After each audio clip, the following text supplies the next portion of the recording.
ya. Dan setelah saya keluar daripada agama.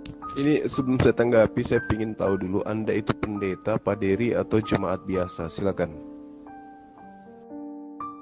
Saya sebenarnya sudah sekolah Islam dari pesantren, ya. Dan setelah saya keluar daripada agama Islam, langsung gua enggak lagi akan membaca Al-Quran, cuman hanya di otak aja. Dan gua ditawarkan untuk menjadi pendeta, meskipun gua enggak ingin jadi pendeta, tapi saya terpaksalah menerima tawaran kependetaan itu dengan rela hati. Dan walaupun gua udah meninggalkan Islam, namun ilmu yang gua pelajari itu sebagai bakalan gua untuk menghadapi liku-liku kehidupan dan memperjuangkan apa yang gua pikir, apa yang ilmu sebenarnya ini perlu dituntut di dalam apapun juga keadaan. Dan tentang jawatan itu, gue enggak perlu semuanya itu. Bagi pikiran gue, hanyalah keselamatan. Entah keselamatan datang dari mana, entah keselamatan datang dari siapa. Cuman kita akan mencari keselamatan itu di dalam apapun juga ilmu yang kita tahu. Bagaikan menggali sedalam-dalamnya mutiara di dalam tanah, adakah kita rajin untuk menggalinya? Atau adakah kita bermalas-malasan untuk menggali mutiara itu seperti mutiara yang berharga, ya, mutiara yang berharga yang terdapat di dalam ilmu ketuhanan itu yang kita pelajari. Dan banyak ilmu yang gua pelajari, semuanya itu hanya menuntun kepada keselamatan, entah itu keselamatan yang nabi-nabi terdahulu telah sediakan, entah nabi-nabi yang terkemudian yang telah menyediakan, hanya Tuhan yang tahu. Ya.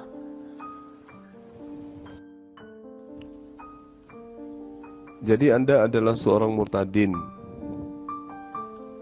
Ya, Anda seorang murtadin. Begitu Anda murtad, kemudian Anda sekonyong-konyong menjadi pendeta. Ya, setahu saya untuk menjadi seorang pendeta itu harus melalui bangku sekolah gitu. Tapi ternyata Anda bisa menjadi seorang pendeta, lalu kemudian menjadi seorang debaters. Nah, itu luar biasa ya. Nah, itulah bedanya kalau orang mu'alaf dengan murtadin. Kalau orang murtad bisa mengganti kedudukan pendeta, bisa menjadi pemimpin umat atau pemimpin jemaat. Itu kalau murtad. Sekonyong-konyong bisa menjadi imam atau pemimpin jemaat. Kalau menjadi mu'alaf itu tidak bisa. Anda mu'alaf hari ini, nggak bisa langsung menjadi pemimpin umat, nggak bisa. Menjadi ustadz nggak bisa. Anda harus betul-betul memahami kitab sucinya Islam. Kalaupun Anda sudah paham, Anda hanya menjadi seorang makmum, nggak bisa menjadi seorang imam. Itu yang perlu saudara pahami. Kenapa nggak bisa menjadi seorang imam? Karena untuk menjadi seorang imam itu banyak syaratnya yang harus dilalui. Ya, namun tidak berarti selamanya mu'alaf itu nggak bisa menjadi imam, tidak. Tetapi mayoritas mu'alaf itu kebanyakan hanya menjadi makmum.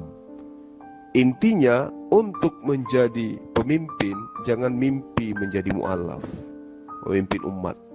Tapi kalau untuk menjadi pemimpin jemaat, ya silakan Anda bermimpi untuk menjadi murtad. Karena sangat mudah menjadi pemimpin jemaat di dalam Kristen. Kalau Anda sudah bisa membuai orang dengan kata-kata yang syahdu tentang ketuhanan terhadap makhluk bernama Yesus, ya Anda sudah bisa menjadi pemimpin jemaat. Nah, pertanyaan saya kepada Anda, karena Anda adalah seorang murtadin, menurut Anda bagaimana hukumnya orang Islam yang mati dalam keadaan tidak menyembah kepada Yesus? Silakan. Rasul Paulus bukan menentang hukum Musa, ya, ataupun hukum Abraham untuk bersunat. Tetapi orang-orang Yahudi mengklasifikasikan sunat secara lahir, yaitu adalah jalan keselamatan, bisa masuk surga. Itu yang ditentang oleh Rasul Paulus. Sedangkan hukum orang Yahudi itu hanya menuntun kepada Kristus. Perjanjian Abraham itu menuntun kepada kematian Yesus di salib. Itu yang dimaksudkan oleh Rasul Paulus. Sekiranya orang Yahudi menerima Yesus sebagai Tuhan dan Juru Selamat, maka Rasul Paulus tidak akan meniadakan hukum sunat, karena hukum sunat itu menjadi batu penghalang kepada keselamatan menuju Kristus. Makanya Rasul Paulus mendeklarasikan sunat itu hanya hukum yang kedua. Tetapi hukum yang pertama dan yang utama ialah Kristus harus diabadikan terlebih dahulu sebagai pengampunan dosa dan jalan keselamatan. Itu maksud Rasul Paulus, ya. Bukan Rasul Paulus meniadakan hukum khitan itu sebenarnya. Tetapi haruslah diutamakan Kristus itu, barulah sunat yang sebenarnya, ya, yaitu sunat secara lahiriah, sunat hati dan menerima Yesus sebagai Tuhan dan Juru Selamat. Itu maksud Rasul Paulus, ya. Rasulullah Muhammad SAW itu mengajarkan tentang sunat kulub. Kemudian Abraham memiliki perjanjian kekal tentang sunat kulub. Kejadian 17 ayat 9 sampai ayat 14. Lalu kemudian Nabi Musa alaihissalam di dalam Imamat 12 ayat 1 sampai ayat 3 juga mengajarkan tentang sunat. Lalu kemudian Yosua di dalam Yosua 1 ayat 1 sampai ayat 3, Yosua 5 ayat 2 itu juga mengajarkan tentang sunat. Kemudian Yesus mempraktekkan tentang sunat. Sedangkan Paulus sendiri itu melarang bersunat. Bahkan di dalam Galatia 5 ayat 2 mengharamkan sunat. Di dalam Galatia 1 ayat 15 dia katakan, tetapi waktu ia yang telah memilih aku sejak dalam kandung ibuku dan memanggil aku dalam kasih karunia-Nya. Ini pengakuan Paulus bahwa dia telah diangkat menjadi rasul sejak dia di dalam kandungan ibunya. Nah, sebagai rasul yang mengaku dirinya diangkat menjadi rasul, pengajar, itu justru mengajarkan mengharamkan sunat. Jika engkau bersunat, kata Paulus, maka Yesus Kristus tidak berguna bagi kamu. Ini menurut Anda, Paulus ini bertentangan dengan ajaran nabi-nabi atau tidak? Silakan. Begini ya, Bapak Jul. Sebenarnya Rasul Paulus enggak mengharamkan sunat, yaitu sunat lahiriah. Karena Rasul Paulus juga sendiri pun udah disunat menurut adat istiadat Yahudi, maklumlah karena Yahudi juga Paulus itu. Jadi enggaklah masuk akal kalau Rasul Paulus menolak mentah-mentah hukum sunat itu. Karena Rasul Paulus itu telah berjuang bermati-matian menentang Kristus itu, yang dianggap oleh Rasul Paulus adalah sesat, mentuhankan Yesus itu. Tetapi pada waktu Rasul Paulus ditobatkan oleh Yesus, dan Rasul Paulus telah menjadi buta, lantas itu Rasul Paulus telah menyadari bahwa Yesus itu adalah Tuhan karena melihat cahaya dari langit. Kalau hanya setakat nabi, memang tidak ada nabi yang bercahaya dari langit, hanya Tuhan sahaja. Ya, jadi adalah masuk akal dan masuk logika kalau kelihatan datang dari langit cahaya dan kedengaran mengatakan bahwa Saulus, Saulus, kenapa engkau menganiaya aku? Itu perkataan Yesus Kristus. Barulah Rasul Paulus menyadari bahwa Yesus itu Tuhan, dan segala hukum-hukum seperti hukum sunat yang dibawa oleh Rasul Paulus pada waktu itu adalah dianggap sampah, karena orang-orang Yahudi mengklasifikasikan sunat lahiriah itu adalah jalan keselamatan, dan Rasul Paulus membandingkan ketuhanan Yesus dengan hukum-hukum kecil-kecilan seperti itu, seperti sunat, itu dianggap hanya sampah, karena itu bukanlah jalan keselamatan yang sebenarnya dalam ilmu ketuhanan yang Rasul Paulus dapat di dalam Kristus Yesus, ya. Dan sebenarnya Rasul Paulus itu tidak menentang hukum Taurat itu, ya, tetapi oleh karena orang-orang Yahudi mengutamakan hukum Taurat itu dan tidak mengenal Yesus sebagai Tuhan Juru Selamat, makanya Rasul Paulus mengutamakan Yesus itu sebagai jalan keselamatan, dan hukum-hukum peraturan-peraturan seperti hukum-hukum Musa, hukum kecil-kecilan itu hanyalah penuntun kepada Kristus. Itulah maksud Rasul Paulus.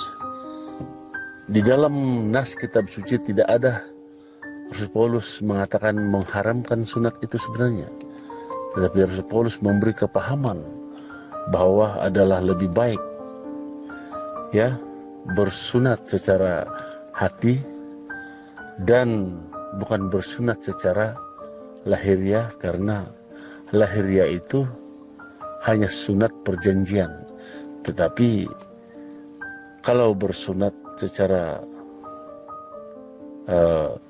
perjanjian secara lahiriah itu kebanyakannya orang-orang Yahudi pada waktu itu bersunat secara lahiriah pun mereka tetap menjadi penderhaka dan pelanggar hukum, karena hanya kelihatan orang alim memakai jubah-jubah panjang, ya, memakai sorban dan sebagainya, tetapi tindakan mereka adalah tidak rubah seperti seorang munafik, kan? Karena orang-orang Yahudi memerintahkan supaya mengikuti itu dan ini, sedangkan pemimpin orang Yahudi pada waktu itu mereka juga pelanggar. Jadi kayaknya mereka enggak bersunat hati, hanya lahiriah aja mereka utamakan.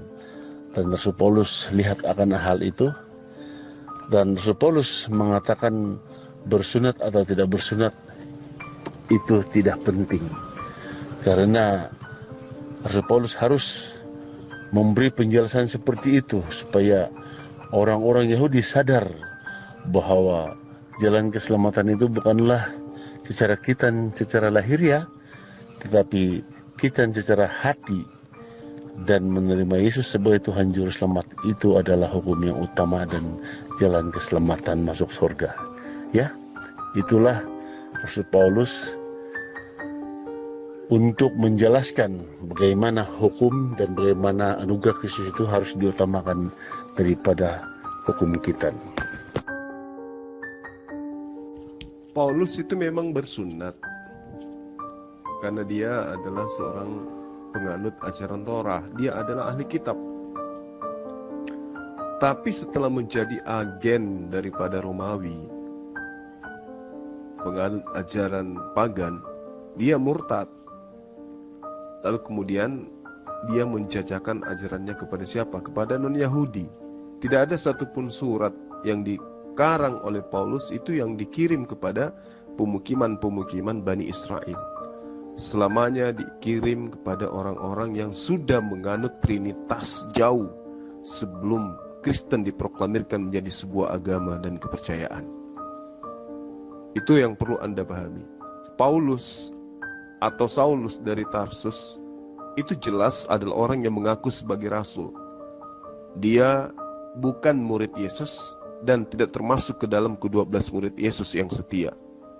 Di dalam suratnya kepada jemaat di Galatia, Paulus itu membual dengan mengaku sebagai seorang yang dipilih oleh Tuhan sejak dalam kandungannya. Itu pengakuan Paulus sendiri. Galatia 1 ayat 15 yang saya bacakan kepada Anda tadi. Tetapi waktu ia yang telah memilih aku sejak kandungan ibuku memanggil aku oleh kasih karunia-Nya. Kalau Paulus itu dipilih dari sejak dalam kandungan ibunya, kenapa dia tidak menjadi pengikut Yesus? Sementara dia dengan Yesus itu hanya berselang 2 tahun saja. Kenapa nggak jadi muridnya? Kenapa malah menjadi penentangnya? Kalau dia memang dipilih dari sejak rahim, sejatinya dia lahir harus seperti Yohanes Pembaptis. Sejatinya ketika dia lahir sudah menjadi rasul, dia sudah penuh dengan Roh Kudus dalam konsep iman Kristen. Tapi kenapa dia memulai karyanya dengan terlebih dahulu menjadi penjagal, menjadi pembunuh, menjadi penipu, penganiaya murid-murid Yesus, sehingga dia menggenapi nubuatan tentang nabi palsu. Dan bahkan tidak hanya itu, Paulus pun mengaku memiliki keistimewaan seperti Musa, yaitu bisa bercakap-cakap dengan Tuhan. Di dalam 2 Korintus 12 ayat 8 sampai ayat 19 ya, mudah-mudahan saya tidak keliru menyebut ayat. Tentang hal itu aku sudah 3 kali berseru kepada Tuhan, supaya utusan iblis itu mundur daripadaku. Tetapi jawab Tuhan kepadaku, cukuplah kasih karunia aku bagimu, sebab justru dalam kelemahanlah kuasaku menjadi sempurna. Paulus mengaku bercakap-cakap dengan Tuhan sama seperti Musa. Tetapi ngapa kemudian perbuatannya tidak mencerminkan dia adalah seorang yang baik dari sejak lahir? Coba, nanti menjadi agen lalu mengaku bertaubat mengganti nama menjadi Paulus. Sebagai seorang yang mengaku rasul, ya, Paulus bukannya meneruskan dan menegakkan ajaran Yesus, tapi malah sebaliknya. Paulus merombak habis ajaran Yesus seperti tentang sunat. Paulus dengan terang melarang orang bersunat. Galatia 5 ayat 2. Jika engkau bersunat, maka Yesus Kristus tidak berguna bagimu. Itu yang harus kamu camkan baik-baik. Makanya saya katakan samamu, kalau Paulus itu adalah seorang nabi, dia adalah seorang rasul yang terpilih dari sejak kandung ibunya, maka sudah pasti dia akan menjadi pengikut Yesus dan berada di antara ke-12 murid. Tapi kan faktanya tidak. Gitu. Jadi bagaimana mungkin Anda mengatakan Anda meninggalkan Islam menuju kepada ajaran Paulus, kemudian Anda menjajakan nama Yesus, sementara ajaran Paulus bertentangan habis dengan ajaran Yesus. Saya ingin tahu, Anda dulu lulusan pesantren mana? Silakan. Rasul Paulus bukan melarang bersunat, tetapi orang Yahudi seperti yang gua katakan tadi, yaitu orang Yahudi mengutamakan sunat itu sebagai jalan keselamatan bisa masuk surga. Begitu Rasul Paulus tentang akan hal hukum sunat itu, karena sunat itu hanya menuntun kepada Kristus sebenarnya, yaitu bersunat hati hingga lagi berbuat dosa karena menerima Yesus sebagai Tuhan Juru Selamat. Itulah yang dimaksudkan Rasul Paulus itu, ya. Dan tentang Anda mengatakan Rasul Paulus itu agen daripada Romawi, sebenarnya Rasul Paulus bukan agen daripada Romawi. Rasul Paulus itu lahir dengan terdidiknya daripada didikan Gamaliel yang disegani bangsa Yahudi sendiri, karena ketua orang Yahudi, ketua agama orang Yahudi, Gamaliel itu.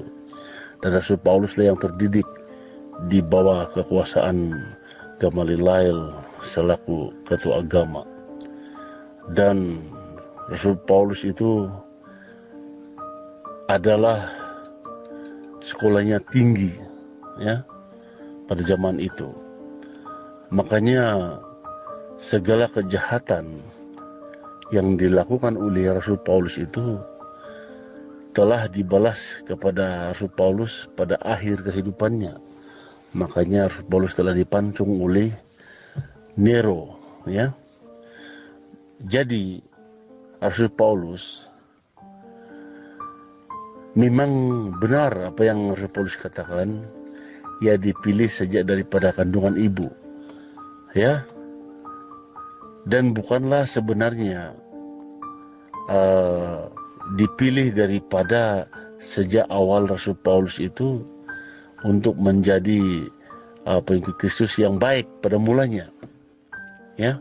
Walaupun Rasul Paulus melakukan pengkhianatan kepada Tuhan, karena Rasul Paulus tidak memahami Yesus itu Tuhan, makanya Rasul Paulus bekerja keras untuk memperjuangkan, ya, memperjuangkan objektif dan misi orang-orang Yahudi, karena orang-orang Yahudi itu menganggap perjuangan mereka itu berjuang demi Allah, padahal orang-orang Yahudi juga tersilap menganggap Yesus itu bukan Tuhan. Justru itulah yang Rasul Paulus ketahui, bahwa secara pribadi Rasul Paulus itu melihat Yesus itu dengan mata kepala sendiri, bahwa Yesus itu adalah Tuhan, ya. Makanya orang-orang Yahudi itu bukan semuanya dipilih, walaupun ditakdirkan menjadi baik pada akhir kehidupan mereka seperti Rasul Paulus, ya. Oleh karena Rasul Paulus itu dipilih oleh Tuhan, makanya Rasul itu telah didatangi oleh Yesus pada waktu Rasul Paulus mendapat kuasa dari mahkamah untuk membunuh jemaat-jemaat pengikut Kristus. Jadi Tuhan Yesus tidak mengizinkan hal itu berlaku, karena banyak jemaat yang dianiaya oleh Rasul Paulus, ya.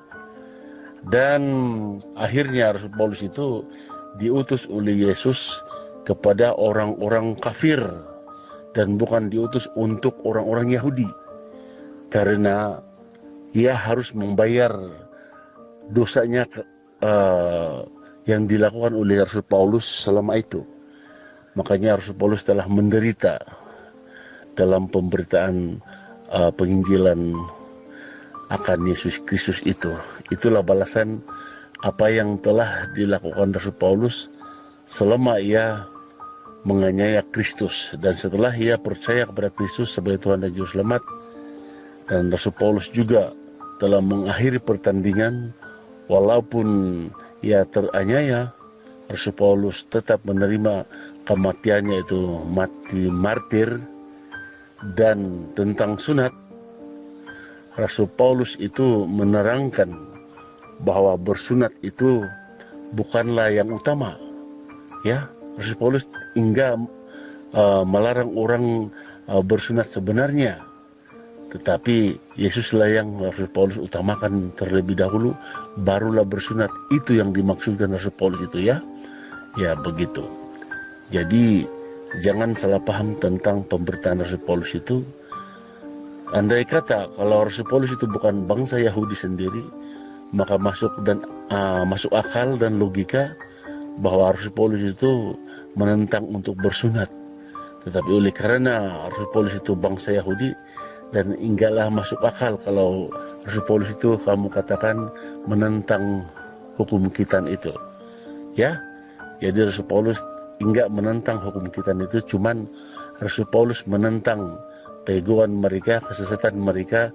Mereka menolak Juru Selamat itu mereka utamakan hukum yang kecil-kecilan daripada menerima Tuhan Yesus itu sebagai keselamatan bagi kaumnya sendiri, yaitu orang Yahudi. Ya, itu dulu ya, Bapak Jul. Yang pertama yang perlu kamu pahami, Yesus itu tidak pernah bertemu dengan Paulus. Sebagai guru, Yesus tidak pernah mengajarkan tentang Paulus, kecuali mengajarkan Paulus dalam arti kata sebagai nabi palsu. Jadi Paulus ini menggenapi apa yang diajarkan oleh Paulus tentang nabi palsu. Pauluslah nabi palsu itu. Ya. Dia dihukum pancung, kenapa? Karena memang sudah dinubuatkan di dalam Ulangan 18 ayat 20. Seorang nabi palsu yang terlalu berani mengajarkan sesuatu demi namaku, kata Allah, dia harus dihukum, dia harus dibunuh.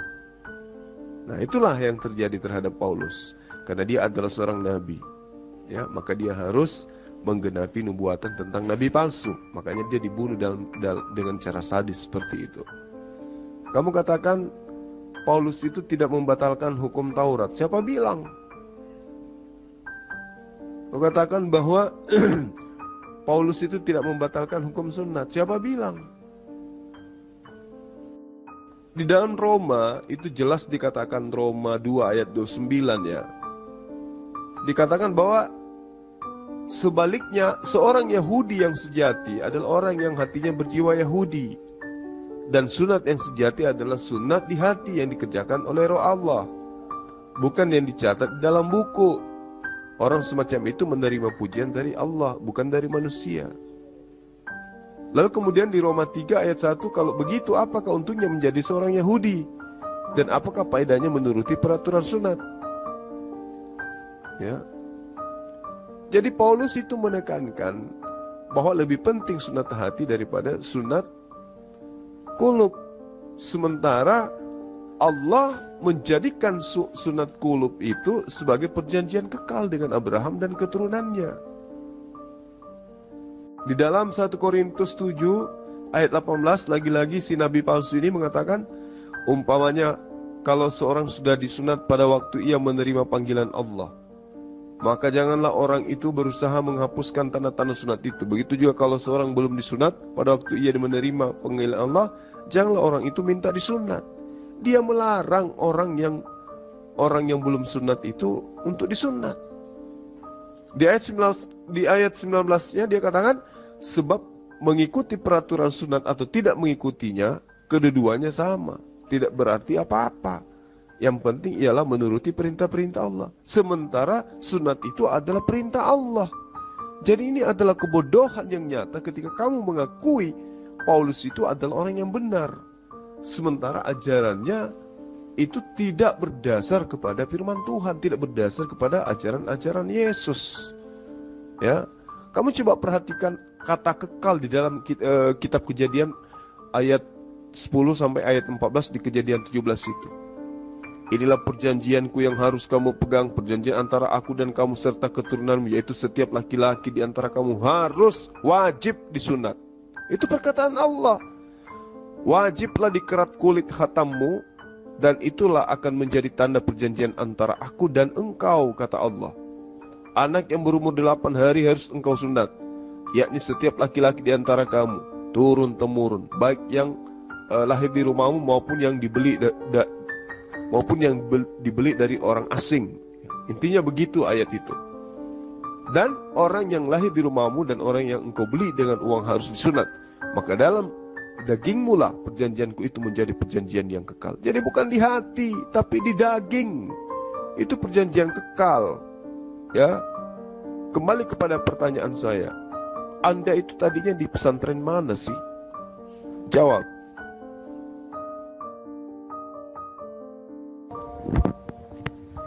Yesus enggak pernah bertemu dengan Paulus.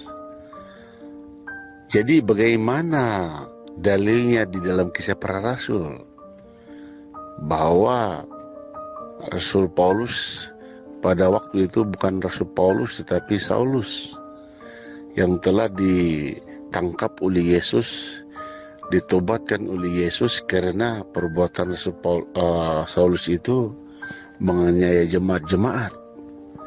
Makanya Yesus itu baru aja bangkit 2 tahun lebih kurang, baru Rasul Paulus menganiaya jemaat-jemaat pengikut Kristus, dan Kristus itu memberi pengajaran yang hakiki hanya kepada Saulus, karena Saulus menentang banget tentang ketuhanan Yesus.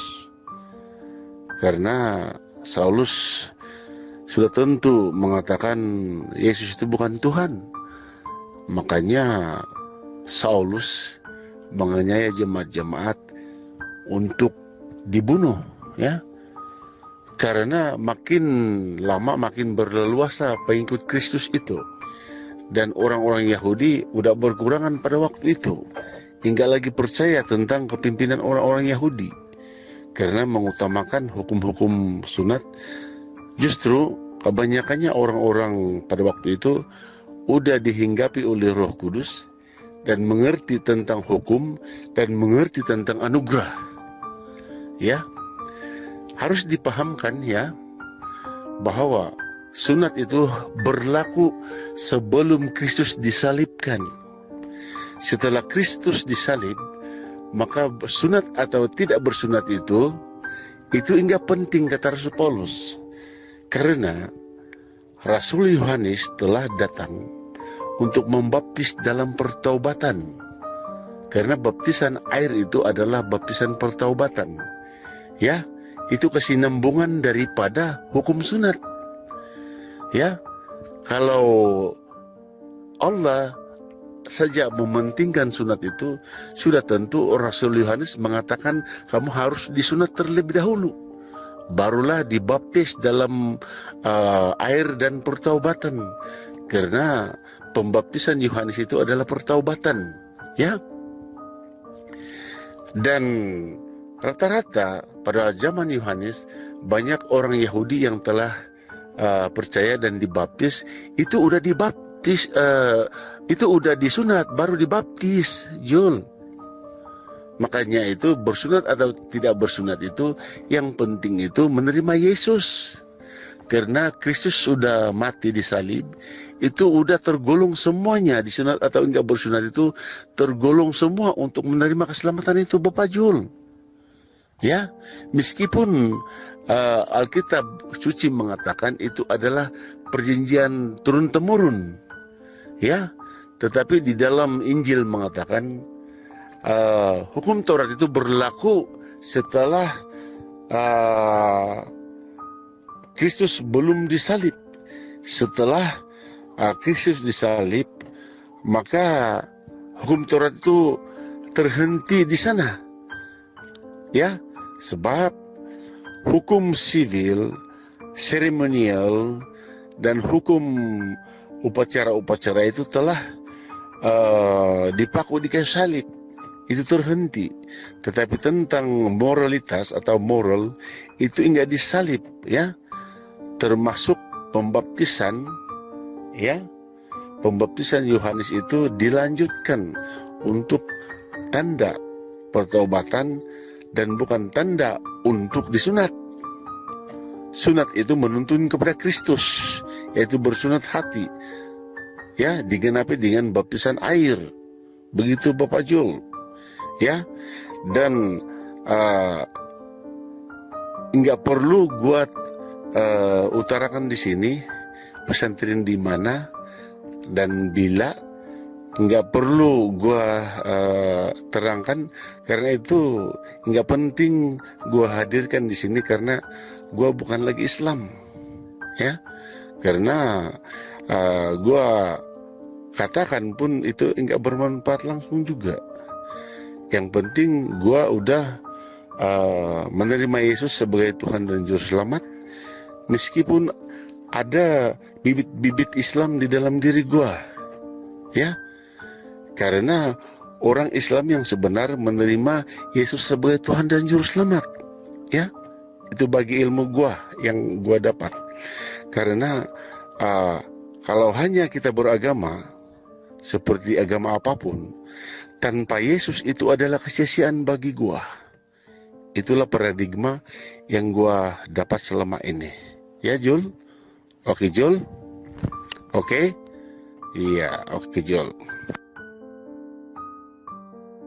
Ya, saya sangat maklum ketika Anda adalah seorang murtadin kemudian Anda mengaku sekarang menjadi pendeta.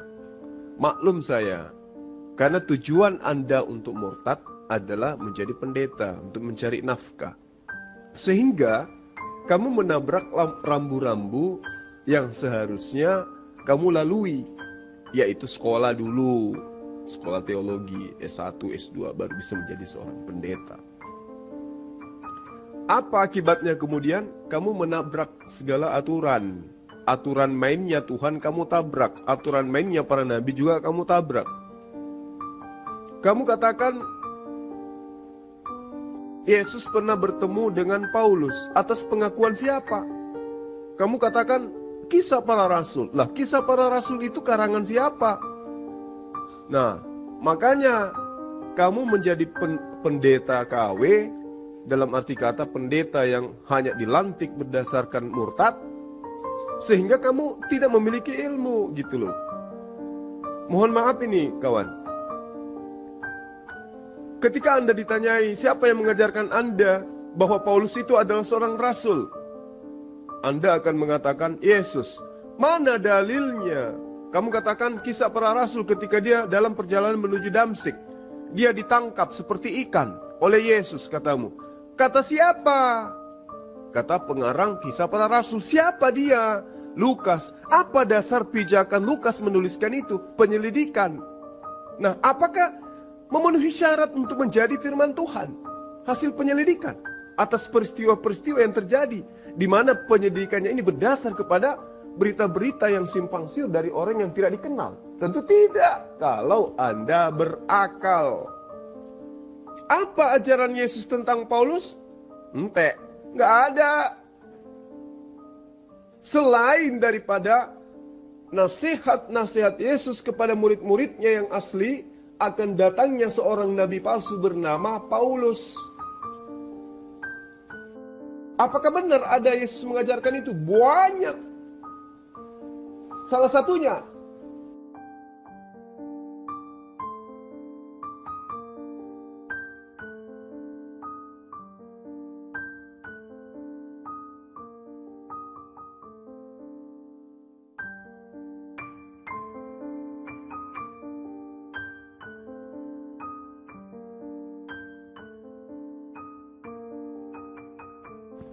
kamu murtad katanya. Lalu kemudian kamu menjadi pendeta. Jul, berhenti mengatakan Kamu murtad katanya. kepada Paulus itu nabi. Paulus itu bukan nabi, Jul.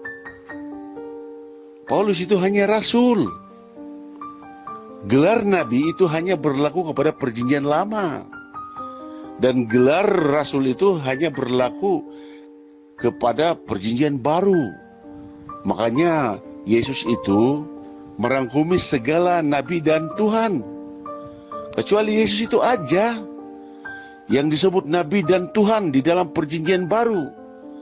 Selain daripada Yesus nabi dan Tuhan, kalau itu disebut nabi, itu enggak berlaku di dalam perjanjian baru, Jul. Kecuali itu nabi palsu seperti Nabi Muhammad. Begitu, Jul. Karena Yesus berkata, sesudah aku tidak ada lagi nabi, kata Yesus. Setelah Yesus naik ke surga, Yesus adalah nabi yang pertama dan terakhir. Ya, begitu, Jul. Berhenti, Jul, mengatakan kepada Paulus itu nabi. Ya, kalau Anda mengatakan terus-menerus kepada Rasul Paulus itu adalah nabi, maka semua argumentasi Jul itu adalah gugur sendirinya. Karena menurut kacamata Kristen, Paulus itu bukanlah nabi, tetapi hanya rasul aja. Di mana sih kamu dapat ilmu seperti kayak gitu? Yang Paulus itu nabi, Dan lantas kamu mengatakan Rasul Paulus itu nabi palsu. Bertobat ya Jul, jangan klaim seperti itu. Ya, belajarlah daripada Alkitab Kristen. Jangan membaca daripada bacaan-bacaan yang hanya sesat, Jul. Mungkin Jul belajar daripada Zakir Naik, Khalil Gibran, dan sebagainya. Itu hanya menyesatkan Jul. Ya. Dan berhubung tentang kisah para rasul yang Anda klaim, yaitu Anda meragui tentang kitab para rasul, yaitu ditulis oleh Dr. Lukas, yaitu kisah para rasul itu. Bukankah di dalam 2 Timotius ya, pasal 3 ayat 16 mengatakan, ya, segala tulisan yang diilhamkan Allah memang bermanfaat untuk mengajar, ya, untuk menyatakan kesalahan, untuk memperbaiki kelakuan, dan untuk mendidik orang dalam kebenaran. Ya, itu ditulis oleh Rasul Paulus kepada Timotius, yaitu Timotius pasal 3 ayat 16. Ya, saya baca sekali lagi ya, saya ngomong sekali lagi. Segala tulisan yang diilhamkan Allah memang bermanfaat untuk mengajar, untuk menyediakan kesalahan, untuk menyatakan kesalahan, untuk memperbaiki kelakuan, untuk mendidik orang dalam kebenaran. Jadi, itu termasuklah kepada segala tulisan itu, termasuklah kisah para rasul itu diilhamkan oleh Roh Kudus, diilhamkan oleh Allah. Begitu, Jul. Ya, Jul. Mana mungkin kamu katakan kisah para rasul itu terkecuali daripada ilhamnya Roh Kudus, ilhamnya daripada Allah. Segala tulisan itu memang bermanfaat semuanya, Jul. Segala tulisan yang diilhamkan Allah, itu ilham Allah. Termasuk semua di dalam kisah para rasul itu, Jul.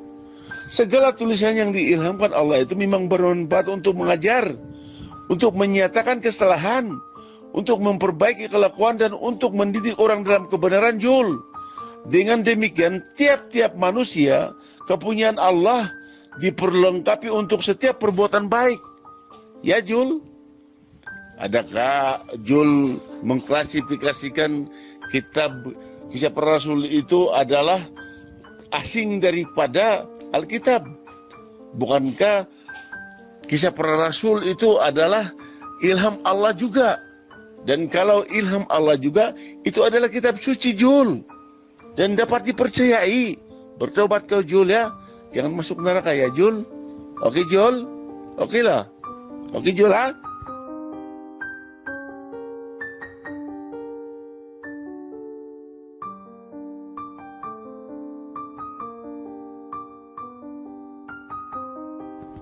Kamu murtad katanya.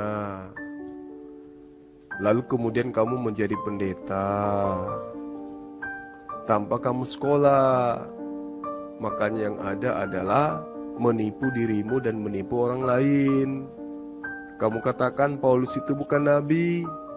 Saya sebagai penginjil jalanan lebih tahu dari kamu, padahal kamu adalah seorang pendeta. Rugi kamu murtad. Ternyata kamu gak tahu kitabmu sendiri. Masya Allah. Di dalam kisah para rasul 13 ayat pertama, di situ jelas dikatakan Paulus itu adalah nabi. Namun namanya bukan Paulus, masih atas nama Saulus. Paham? Pada waktu itu dalam jemaat di Antioquia ada beberapa nabi. Ayo, yaitu Barnabas, Simeon, kemudian Lukius, lalu kemudian siapa lagi? Saulus. Jadi kamu gak bisa membohongi siapapun kecuali membohongi dan membodohi dirimu sendiri. Pada waktu itu di dalam jemaat Antioquia ada beberapa nabi, ada beberapa pengajar, yaitu Barnabas, Saulus, Lukius, dan seterusnya. Jadi Saulus itu adalah seorang nabi di dalam kitab yang kamu tenteng setiap saat. Zulkifli lebih tahu daripada Anda. Aduh, Abal-abal ya. Abal-abal ya kamu kawan ya.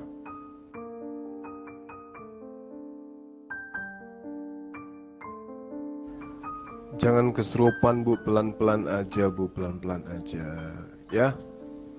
Allah Subhanahu wa ta'ala adalah Dia yang mengutus para nabi. Anda ingkar, wajar. Anda kan kufur. Terhadap Yesus aja Anda ingkar, kan gitu. Anda mengatakan Allah itu membunuh. Loh, Allah menurut Anda memerintahkan membenci orang yang di luar agama Islam. Loh, Yesus aja mengatakan di dalam Lukas 19 ayat 27 konon, akan tetapi semua orang-orang yang memusuhiku, yang tidak menginginkan aku menjadi raja, bawalah mereka kemari dan bunuhlah mereka di hadapanku. Itu perkataan Yesus yang dipraktekkan oleh Kristen. Ya, meski Kristen itu mengatakan tidak ada Kristen menjajah, tidak ada perintah membunuh dalam Kristen. Kristen itu ajaran kasih. Betul, di depan. Tapi di belakang, wow. Ayat ini yang dijadikan landasan agama Anda menjajah, merampok, membunuh, menguasai wilayah orang lain. Akan tetapi tentang musuh-musuhku yang tidak menginginkan aku menjadi rajanya, bawalah mereka kemari dan bunuhlah mereka di hadapanku. Itu perkataan siapa? Perkataan Yesus. Ya. Jadi kalau Anda mengatakan, tunjukkan mana Allahmu. Loh, Allah saya sudah membuktikan dirinya kok ada. Mengutus Musa, mengutus Abraham, mengutus Daud, Salomo, mengutus Yesus. Kurang apa lagi coba? Ayo.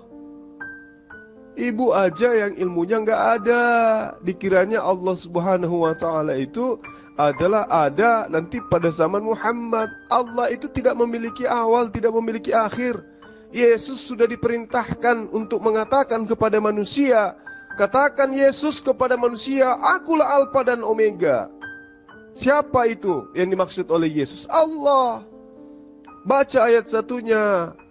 Baca Yohanes 12 ayat 49-nya. Aku berkata-kata bukan dari diriku sendiri. Apa yang aku katakan adalah apa yang diperintahkan oleh Tuhanku untuk aku katakan, kata Yesus. Jadi Yesus mengatakan Allah yang telah mengutusnya itu adalah Alfa dan Omega. Bukan Yesusnya yang Alfa dan Omega. Ya, Allah yang maha suci lagi maha tinggi jelas di dalam Yesaya 5 ayat 16. Dan adalah Allah maha tinggi, adalah Allah maha kudus. Di dalam bahasa Arabnya disebut Subhanahu wa ta'ala. Sehingga disebutkan Allah. Kata Allah itu berasal dari kata El, Al, Ilah, Alaha. Dari bahasa Abrahamaik, bahasa Semitik. Ya, ibu harus banyak belajar. Agama Anda itu justru Tuhannya adalah Theos, adalah Zeus, adalah Apollo, adalah Plato, yang menyembunyikan identitasnya dengan mengambil nama Allah dalam Al-Quran. Itu yang perlu ibu pahami kalau Anda mau belajar dengan baik. Sayangnya ibu nggak pernah mau belajar. Ya. Oke kawan-kawan, karena di sini sudah pukul 24:00. Saya pamit dulu ya. Mulai dari siapa tadi? Pendeta Lugas, Triple G, Kismis, kemudian Bu Uti, kemudian siapa? Rodrido. Pesan saya kepada Anda semua, supaya Anda itu belajar dengan baik, gunakan akal. Tinggalkan agama yang mengajarkan mematikan akal sehat. Karena untuk mengenal sebuah kebenaran, filter utama yang harus dijadikan sebagai sandaran adalah akal sehat. Yang membedakan kita dengan makhluk lainnya adalah akal sehat. Kalau kita sudah tidak berakal, maka semuanya akan hancur. Sekalipun itu adalah keyakinan. yang menurut kita benar tapi menurut akal salah, maka tinggalkan. Karena kelebihan daripada makhluk Allah dibandingkan makhluk yang lain adalah manusia bisa membedakan antara baik dan yang benar, yang hak dan yang batil, dengan adanya akal yang diberikan oleh Allah kepada manusia. Ketika manusia tidak menggunakan akal, percayalah, jasadnya nampak seperti manusia, tetapi sesungguhnya pada diri orang tersebut itu adalah tabiat hewan atau binatang. Ingat, kenapa ada penyebutan iblis, kenapa ada penyebutan setan? Karena makhluk Allah yang suci menolak untuk taat kepada perintah Allah. Nah, kalau Anda tetap aja menolak untuk taat kepada perintah Allah, untuk menjadikan Yesus sebagai Rasul utusan Allah, dan menjadikan Allah satu-satunya sebagai Tuhan Sang Pencipta, maka Anda semua tidak ada bedanya dengan iblis. Tidak ada bedanya dengan setan yang membangkang terhadap perintah Allah. Kata Yesus, hidup kekal itu adalah mereka mengenal Engkau satu-satunya Allah yang benar, dan mengenal Aku sebagai Rasulmu, utusanmu, kata Yesus. Jadi kalau Anda semua tidak mengenal Yesus sebagai Rasul, tapi justru membatalkan perintah Yesus dengan mengatakan mereka mengenal Engkau satu-satunya Allah, tapi Anda mengimani Yesus juga adalah Allah, berarti Anda ingkar terhadap pengajaran Yesus. Artinya Anda tidak taat kepada perintah Rasul Tuhan. Dengan demikian Anda dengan iblis tidak ada bedanya. Itu pesan saya, ya, supaya Anda belajar lagi. Lalu kemudian kalau ada yang ingin berdiskusi secara intens dengan saya, ingin berdialog dengan saya dengan puas, ya tidak seperti ini, konsen terhadap saya, tidak malu-malu kayak siapa, Rodrigo ya kalau nggak salah namanya, atau Bernes siapa, Herbes atau Herpes. Silakan Anda masuk ke Zoom Muslim itu ada, masuk ke sana, temui saya atau buat janji dengan saya. Insya Allah saya akan mengajarkan Anda bagaimana pengajaran dan pelajaran yang Yesus sajikan kepada murid-murid yang asli. Paham ya, sahabat-sahabat Kristen? Terakhir saya minta maaf ketika ada kata-kata saya yang berlebihan. Itu hanya semata-mata untuk mengusir rasa ngantuk saya, ya. Karena ya namanya juga kita orang kantoran kan, pulang rumah harusnya istirahat. Tapi karena saya merasa terpanggil untuk menginjili kalian, saya merasa untuk menyampaikan berita kebenaran bahwa Yesus itu adalah Rasulullah. Saya kira seperti itu, teman-teman Kristen.